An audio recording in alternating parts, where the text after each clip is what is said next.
এই প্রচণ্ড গরমে কলিজা ঠান্ডা করার মতো এই ম্যাঙ্গো আইসক্রিমটা যে এত সুন্দরভাবে বাসায় বানিয়ে নেওয়া যায়, না বানালে জানতামই না। আশা করি আপনাদেরও ভালো লাগবে। একবার হলো এই গরমে এই ম্যাঙ্গো আইসক্রিমটা বানিয়ে খাবেন। তাহলে চলুন দেখে নিই। প্রথমত চুলায় একটা প্যান বসিয়ে দিয়েছি। প্যানটা গরম হয়ে আসলে দিয়ে দিচ্ছি 2 টেবিল চামচ পানি। এখন দিয়ে দিব 1/2 লিটার দুধ। পানিটা দেওয়ার কারণ হয়েছে, মানে যখন দুধটা জাল করবেন তখন প্যানের তলানিতে দুধটা লেগে যাবে না, যদি এই গরম অবস্থায় প্রথমত 2 টেবিল চামচ পানি দিয়ে দেওয়া হয়। এখন এই বরফটা গলে আসা পর্যন্ত অপেক্ষা করব। কিছুক্ষণ সময় জাল করে নেওয়ার পর দেখেন সুন্দরভাবে কিন্তু বরফটা গলে গেছে। এখন কিন্তু দুধটা কুসুম গরম আছে। এই কুসুম গরম থাকা অবস্থায় দিয়ে দিচ্ছি 1/3 কাপ গুঁড়ো দুধ। এই গুঁড়া দুধটা কিন্তু কুসুম গরম অবস্থায় দিতে হবে, তাহলেই কিন্তু দুধের সাথে ভালোভাবে মিশে যাবে, তা না হয় দলা পেকে থাকবে। এখন দিয়ে দিচ্ছি 1/3 কাপ কনডেন্স মিল্ক।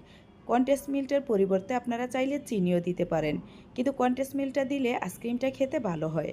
যদি হাতের কাছে থাকে তাহলে দিবেন, না থাকলে চিনি দিয়েও বানাতে পারবেন।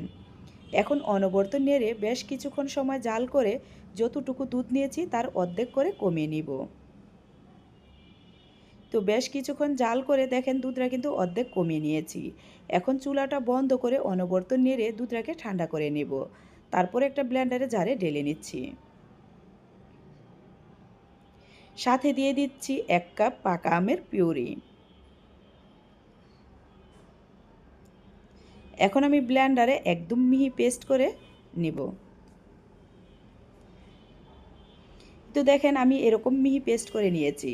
আপনারাও চেষ্টা করবেন এইভাবেই এরকম মিহি পেস্ট করে নেওয়ার জন্য। আমি এদিকে একটা আইসক্রিমের মল্ড নিয়েছি। আপনারা আপনাদের পছন্দ মতো যে কোনো আইসক্রিমের মল্ডই নিতে পারবেন। চাইলে সরাসরি বাটিতেও কিন্তু ঢেলে এই আইসক্রিমটা বসাতে পারবেন, কিন্তু খেতে অসম্ভব মজার হয়। এই প্রচণ্ড গরমে কলিজা ঠান্ডা করার মতো এই আইসক্রিমটা একবার হলেও আপনারা বাসায় বানিয়ে খাবেন। আশা করি আপনাদের ভালো লাগবে। ছোটো বড়ো সবাই অনেক পছন্দ করে খাবে। আর আপনি যে বানাবেন আপনি নিজেই অবাক হয়ে যাবেন যে এত সুন্দর আইসক্রিম আপনি নিজেই বাসায় এত সুন্দরভাবে বানিয়ে নিতে পারছেন। আর একবার বানালে দেখবেন 2-1 দিন পর পর আপনি নিজেই এই আইসক্রিমটা বানাবেন, কারণ আইসক্রিমটা বানাতে কিন্তু একদম সহজ। শুধু 2টি উপকরণ দিয়েই খুব অল্প সময়তে আইসক্রিমটা বানিয়ে নেওয়া যায়। এখন ফয়েল পেপার দিয়ে আমি ভালোভাবে ডেকে একটা ছুরির সাহায্যে আমি একটু কেটে নিচ্ছি। এই কাটার জায়গা দিয়ে আমি এখন কাঠিগুলা বসিয়ে দেব। আপনারা চাইলে কিন্তু আইসক্রিমের মল্টের সাথে যে কাঠিগুলো আসে সেগুলো দিয়ে দিতে পারেন। এভাবে কাঠি দিয়ে বসালে মানে একদম দোকানের আইসক্রিমের মতো হবে। এখন আমি 8 ঘন্টা ডিপ ফ্রিজে রেখে দিচ্ছি। 8 ঘন্টা পর আমি ডিপ ফ্রিজ থেকে বাহির করে নিয়েছি। এখন আমি ফয়েল পেপারটা খুলে নিচ্ছি। দেখেন আইসক্রিমটা কত সুন্দরভাবে বসে গেছে। এখন কিন্তু আপনি টানাটানি করলে আইসক্রিমটা বাহির করতে পারবেন না। বেশি টানাটানি করলে কাঠি বের হয়ে আসবে। তাই আমি একটা বাটিতে এরকম একটু পানি নিয়ে আইসক্রিমের মলটা বসিয়ে দিলাম। জাস্ট শুধু 1 সেকেন্ডের মতো রাখলেই হবে। তো দেখেন এখন সুন্দরভাবে আস্তে করে টান দিলেই কিন্তু আইসক্রিমটা বের হয়ে আসছে। দেখতে কতটা সুন্দর হয়েছে। প্রত্যেকটা আইসক্রিম কিন্তু এভাবে টান দিলেই বাহির হয়ে আসবে। এখন আমি একটা প্লেটে কিছু বরফ নিয়ে এখন বরফের উপরে আইসক্রিমগুলো পরিবেশন করে নিচ্ছি।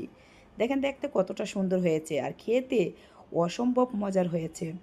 আপনারা একবার হলেও বাসায় এই আইসক্রিমটা বানিয়ে খাবেন আর কীরকম হয়েছে কমেন্টে জানাবেন। যদি ভালো লেগে থাকে তাহলে প্লিজ একটা লাইক কমেন্ট আর একটা সাবস্ক্রাইব করে দিবেন।